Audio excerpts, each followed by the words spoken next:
Hey, Facebook and YouTube, how y'all doing? Barbecue Rockstar here today. You ever had one of those days when you weren't sure what you wanted to make for dinner? You know, midday hunger comes along and you're saying to yourself, man, that old bologna sandwich just ain't gonna cut it today. I gotta get some victuals, some groceries up in me. Whoo, I gotta get some groceries up in me now. Well, stick around because I got one for you today that you cannot miss. Okay guys, without giving anything away, let's do a little pop quiz here. Let's see if anybody out there can answer down in the comments what they think I'm making before I reveal it. Over here in this little sauce pot, guys, all we're doing here is we are poaching some organic, free-range, boneless, skinless chicken breasts. And that's just going to be a little bit of chicken bouillon cube there, a little bit of salt, and a little bit of Italian seasoning, and that's it. I'm going to let that slow poach get the maximum flavor out of the breast without drying it out. Over here in this stock pot, we've got some water on the boil, okay? And what we're going to do with that boiling water is we're going to come over here to our fresh garden veggies that we grew. Pretty much all this I grew from seed. San Marzano tomatoes I grew from seeds from Italy. Jalapenos, Uncle Vern gave us the seeds from where we used to live and gave me those seeds. I threw them out in the back garden. We grew those from seed. Those are the last 3 jalapenos I've got. The garlic we grew, it was already existing on the homestead here when I bought the place.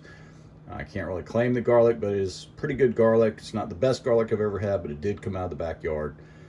Aged, once I pulled it, I had to let it sit out for 6 months for it to dry out enough to use. Onion I bought. Basil I grew from seed here. Beautiful, beautiful stuff. Got some more San Marzano tomatoes just to help out because we're not going to have enough once we boil and squeeze these and mash them up. There's not going to be enough to make our sauce. We're going to fortify that with a little bit of Cento tomato paste. And then, of course, some beautiful Italian pasta.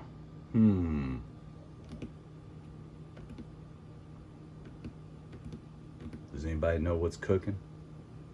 Put it down in the comments. We'll be right back. Guys, see, if you're ever wondering if you're boiling the skins from your Roma tomatoes, or in my case, San Marzano, the reason why we do that, guys, is because that skin is pretty tough. It's not like a regular, you know, hot house big boy, for example, like Uncle Rock gave us. This skin is a lot thinner than that. This one you can cut up and eat. It's not going to bother you too much. This skin, guys, is very tough. So we boil them, and how you can tell is you look at once you start seeing, get away from all that steam there. Well, once you see the skin start splitting like we have here, okay, then you will know that the tomatoes have been cooked enough. All we're going to do is we're going to take these like a push-up. You remember those ice cream treats when we were kids, those push-ups? Had a little stick and the beautiful little toilet paper roll there. You squeezed it up.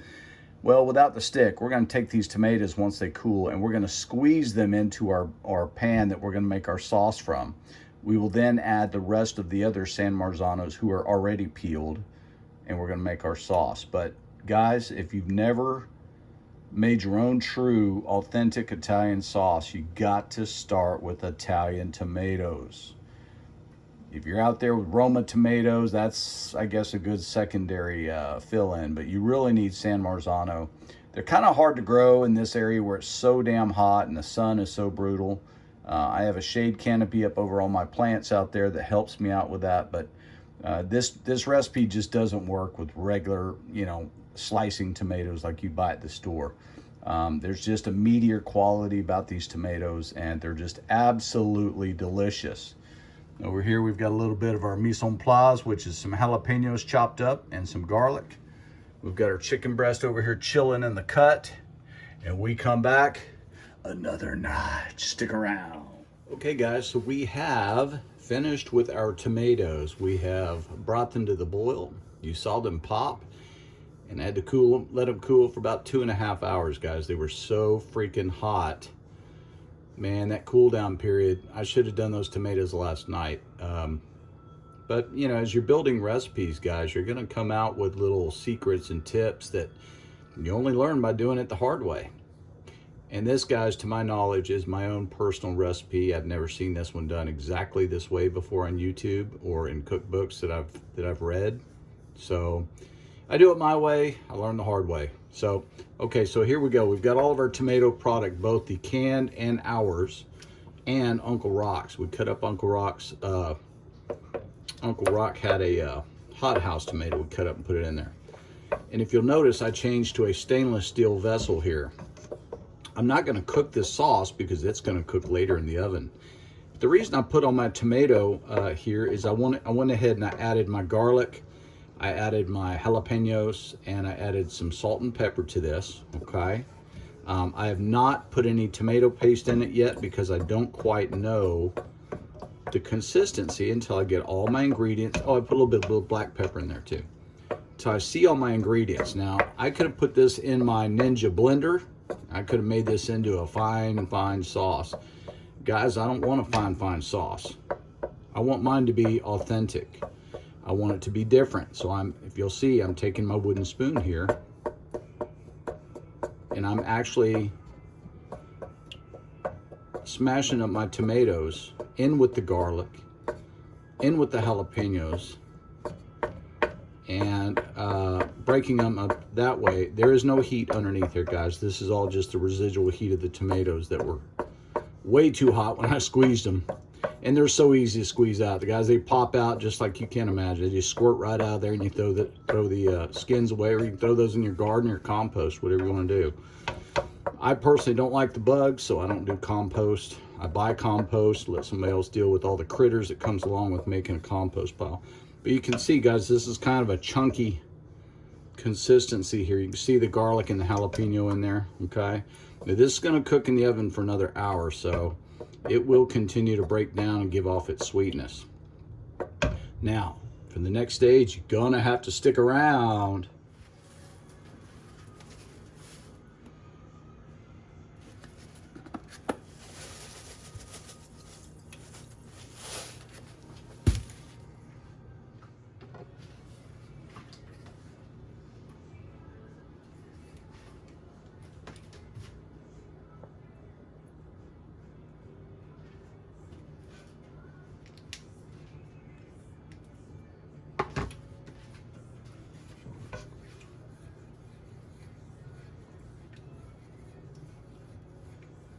Now, guys, I did put a heaping teaspoon of white sugar into this sauce as well.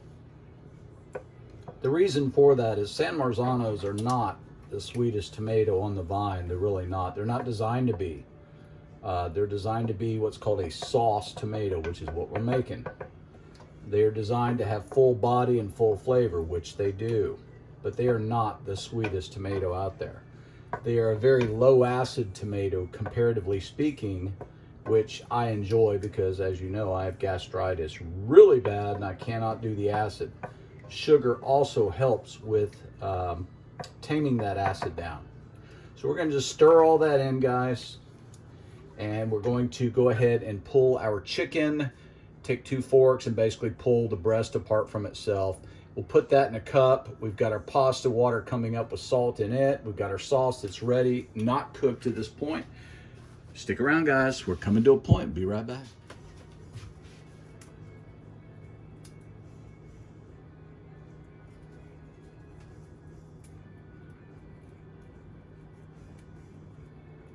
Guys, grow your own basil. It's the easiest way in the world to get authentic Italian flavor. Basil grows so easy from seed. You can do it indoors under lights. Transfer it outside, harden it off till the summertime comes, and guys, I promise you. Oh yeah, babe. Stick around. All right, guys, we're back. As you can see, we've got our pasta on the boil here, guys. Some salted water. We're gonna cook this just below or just before the al dente stage, and the reason for that is because it's going to continue to cook at 450 degrees for 1 hour. You can see we've got our chicken meat pulled here, guys. Beautiful, beautiful chicken meat. And this too is just not quite pink anymore. You can see it's, there we go, pretty much cooked. We're gonna go ahead and dump that into our sauce. Now at this point, Why? Well, because our sauce is the only part that's got any flavor in it. And I don't know about you guys, but I don't like chicken and get no flavor to it. Chicken will also soak up a little bit of that juice who is in the tomato sauce, and will give our chicken a more hydrated consistency when we go to put it in our vessel, which will be coming directly. You can kind of see how the chicken kind of plumps up a little bit more, and as it cooks, it is going to act kind of as a pillow. It's going to kind of plump up there as it cooks. It's going to absorb a lot more of that water who are in the tomatoes. The sugar's going to caramelize. That pasta's going to get kind of cooked. Oh, yeah, babe, stick around. Best part's coming, I promise. Okay, guys, as you can see, we've got our pasta cooked here just prior to the al dente stage. No, I would say that's actually al dente. Went a little bit further than I wanted to, but that's okay. We're going to simply transfer that pasta into our sauce. Okay, get rid of this, put this over here, and we'll stir.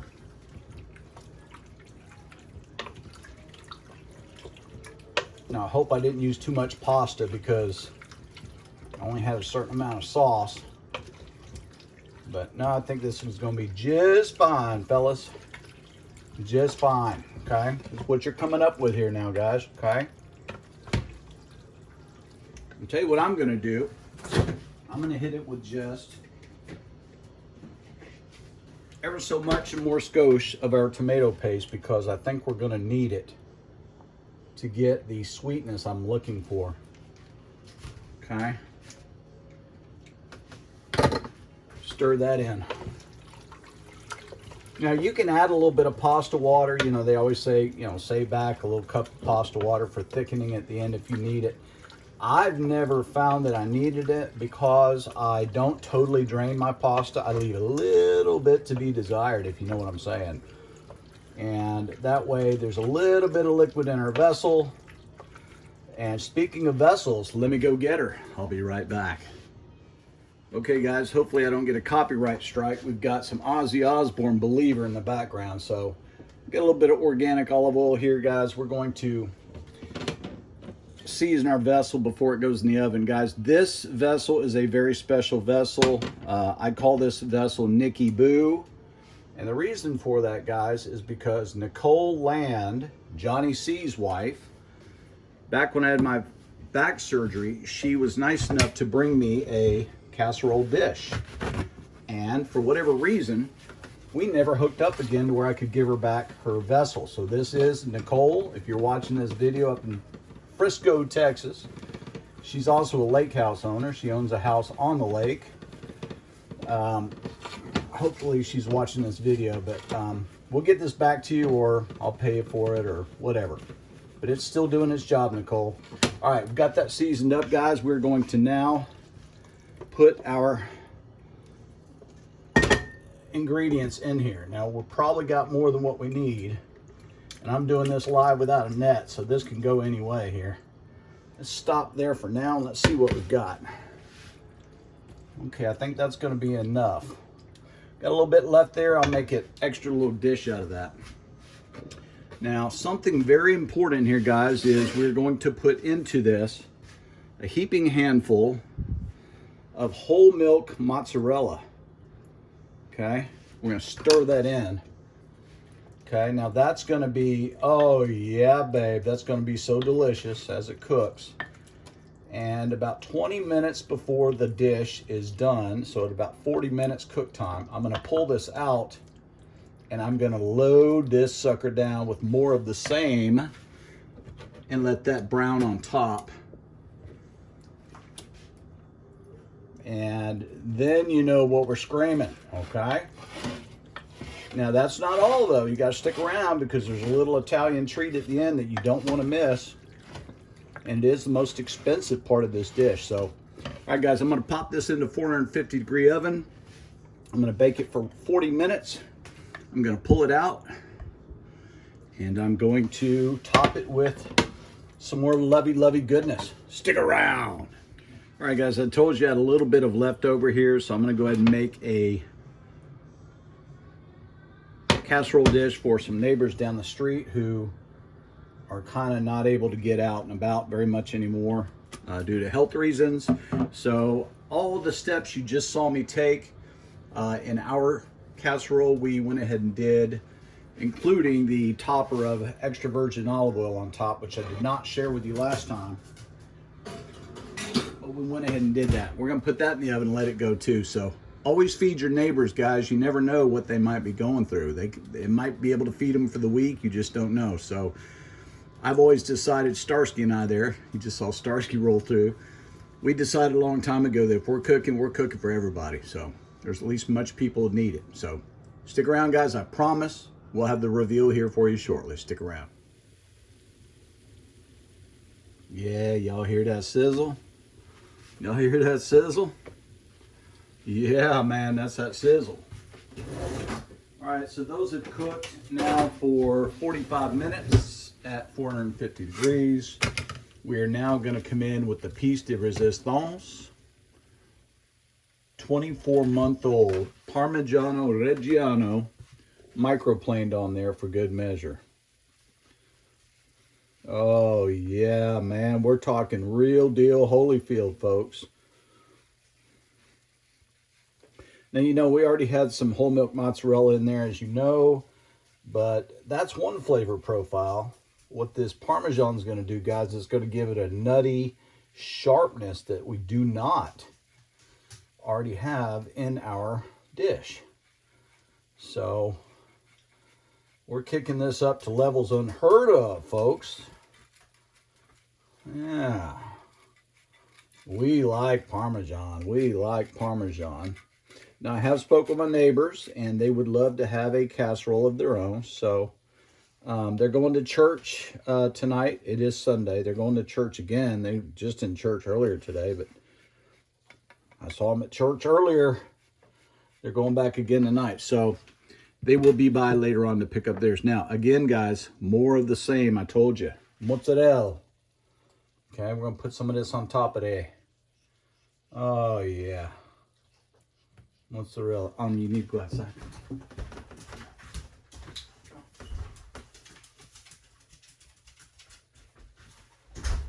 Sorry about that, guys. Had to let one of my dogs out.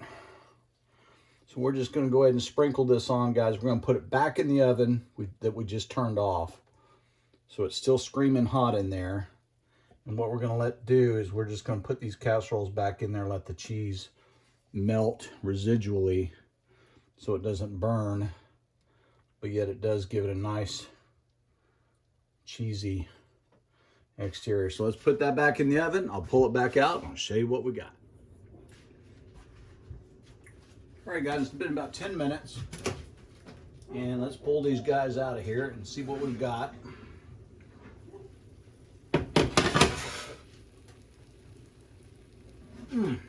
Gosh, Philly, that's hot. Wow, man. Okay. Now, the only thing left to do here, guys, is to hit it with some basil leaves.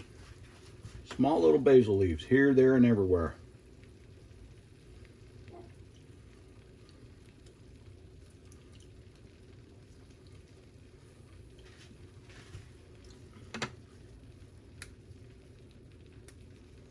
I like the little smaller ones for this. I do have bigger ones out in the garden, but I do prefer the smaller basil leaves for this. All right, guys, and there you have it.